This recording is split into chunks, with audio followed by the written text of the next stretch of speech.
Si tu aimes mes vidéos, mets-moi un pouce bleu, abonne-toi et active la cloche de notification.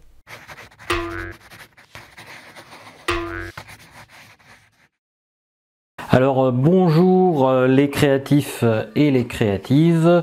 Aujourd'hui j'ai décidé de faire une vidéo un peu spéciale vu qu'on est en confinement et que on n'a plus qu'à profiter de sa maison ou de son appartement, quel que soit l'endroit où l'on est.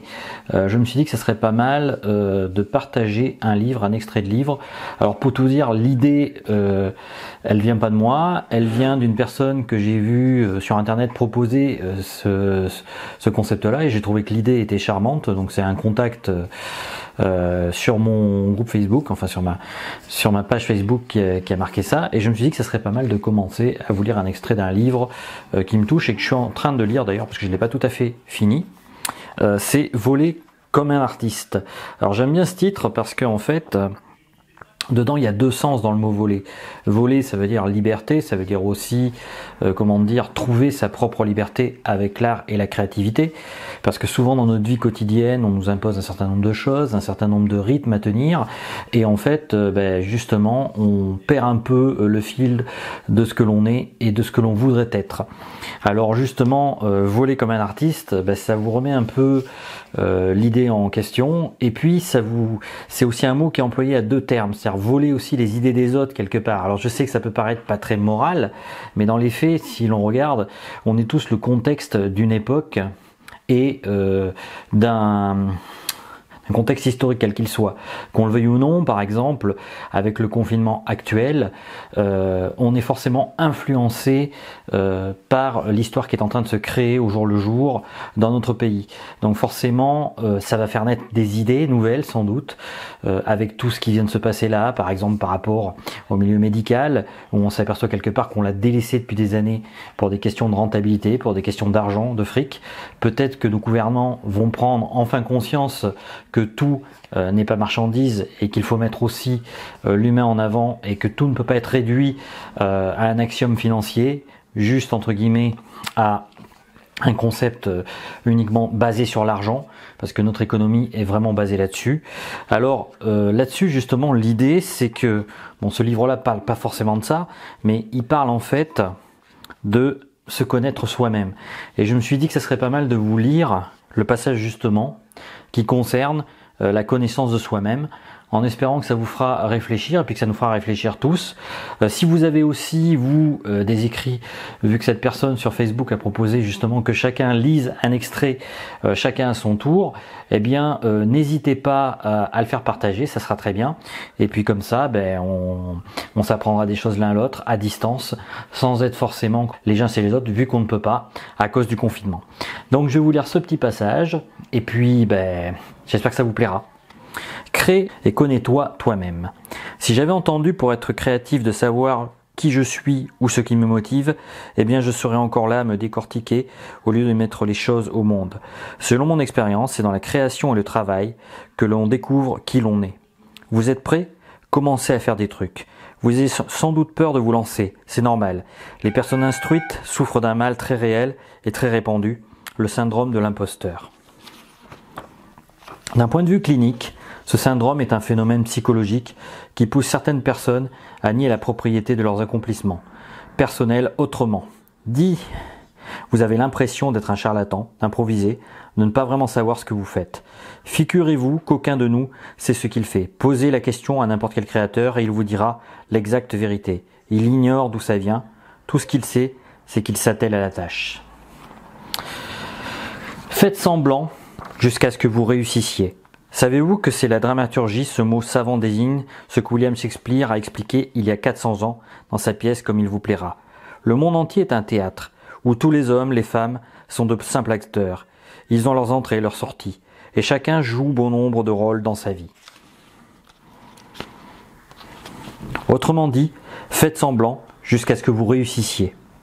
J'adore cette phrase, on peut la lire de deux façons. Feignez d'être ce que vous n'êtes pas encore jusqu'à ce que vous le deveniez.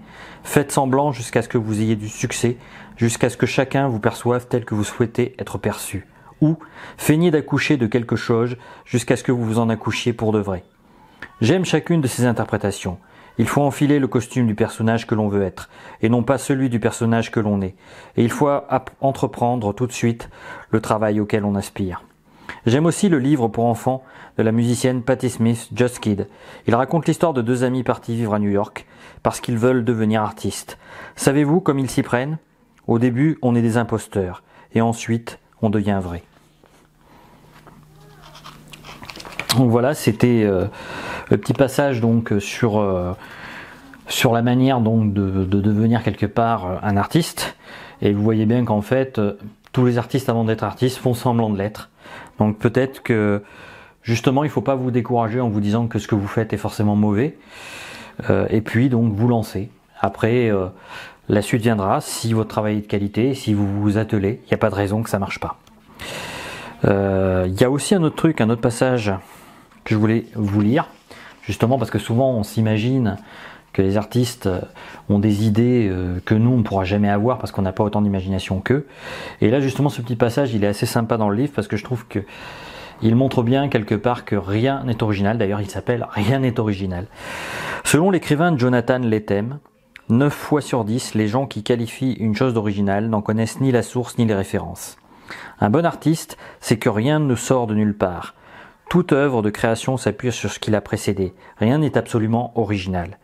C'est même dit dans la Bible, il n'y a rien de nouveau sous le soleil, Ecclésiaste 1:9.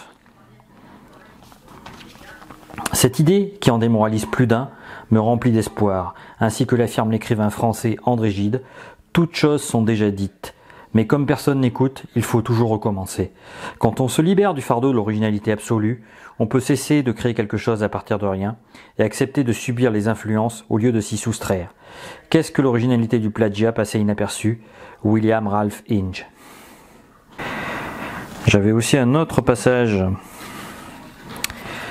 que je voulais vous lire. Alors là, c'est un autre passage qui va avoir trait aux mains et au fait que souvent on est influencé par le digital aujourd'hui. Et je vais vous lire donc ce passage. Éloignez-vous de l'écran. Ma bédéiste préférée, Linda Barry, a cette maxime. À l'ère du digital, servez-vous de vos doigts. Vos mains sont le tout premier système digital de l'histoire. Sachez vous en servir. J'aime mon ordinateur, mais je crois que les ordinateurs nous privent de la sensation de créer. Nous tapons sur un clavier, nous cliquons sur les boutons de souris, et c'est pourquoi le travail intellectuel semble si abstrait. Pour l'artiste Stanley Donwood, qui a réalisé le graphisme des albums du groupe Radiohead, travailler à l'ordinateur est aliénant. Une vitre nous sépare. Toujours ce qui se passe pour avoir un contact tactile avec notre travail. Il faut l'imprimer, dit Donwood. Observez une personne devant son ordinateur. Elle est immobile, elle ne bouge pas. Nul besoin d'une étude scientifique, il en existe pourtant quelques-unes, pour comprendre que de rester ainsi assis toute la journée devant un ordinateur peut nous tuer et asphyxier ce que nous faisons. Nous avons besoin de bouger, d'avoir la sensation de créer avec le corps, pas seulement avec la tête.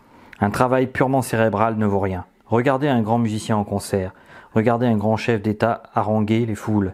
Vous comprendrez ce que je veux dire. Il faut faire en sorte que le corps participe à la tâche. Le système nerveux ne fonctionne pas à sens unique. Le corps commande au cerveau tout autant que le cerveau commande au corps.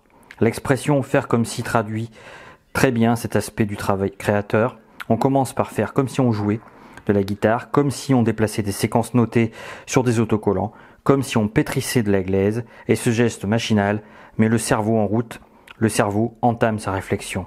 Donc je voudrais finir par un autre petit passage que j'ai lu au début du livre. Alors je reviens un peu en arrière, mais je voulais le lire aussi.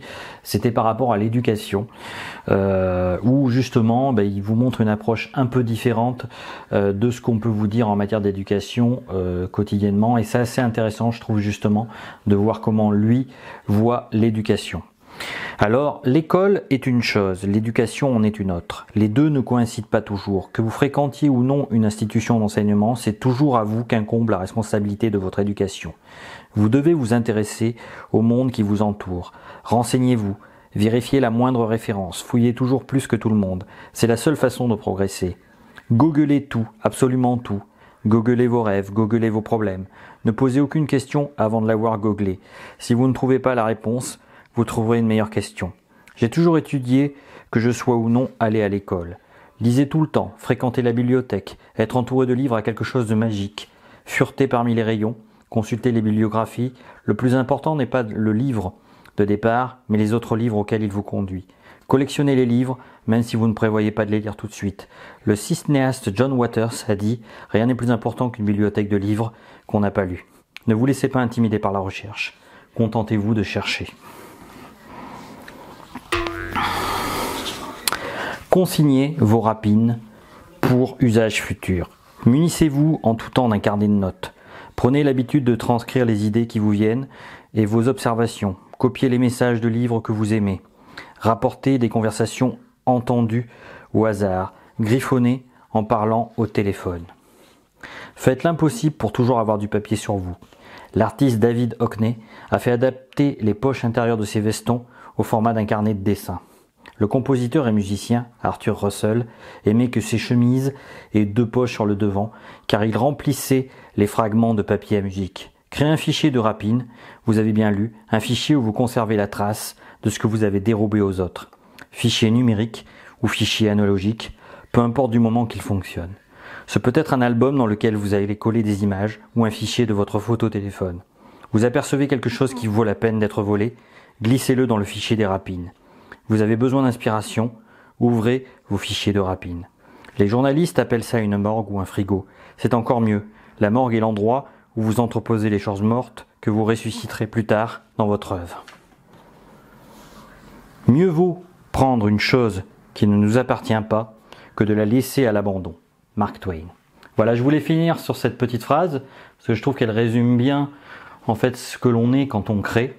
Quelque part, on n'est pas hors sol, on est dans notre époque comme je vous disais précédemment. J'espère que vous avez apprécié les petits passages que j'ai pu vous lire. Je voulais faire une vidéo un peu spéciale vu qu'en ce moment on est en confinement et puis que c'est le moment de réfléchir sur ce que l'on est, où on veut aller justement.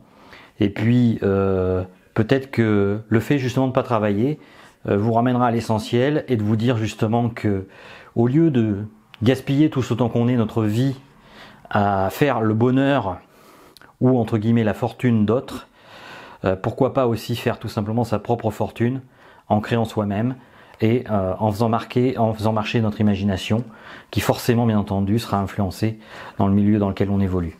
Voilà.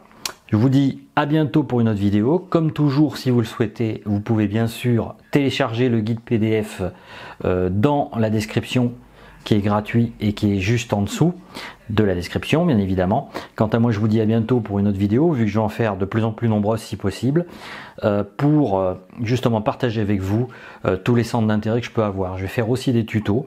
Là, c'était un peu spécial. Je voulais vous parler de ce livre-là que je suis en train de lire, justement, Voler comme un artiste. Comme je vous disais, voler, il faut l'entendre en 2 sens. Et puis, quelque part, on vole toujours quelque part les idées d'un autre, vu que de toute façon, on est dans une société dont on est quelque part le produit. On est le produit de nos parents, le produit de notre famille. Et le tout, c'est aussi ce que l'on veut prendre, ce que l'on veut absorber et ce que l'on veut partager avec les autres. Voilà, j'espère que vous n'aurez pas été trop ennuyé par cette petite présentation qui se voulait un peu longue. Moi, je voulais en tout cas partager avec vous tout ça. Et puis, je vous dis à bientôt pour une autre vidéo. Ciao, ciao!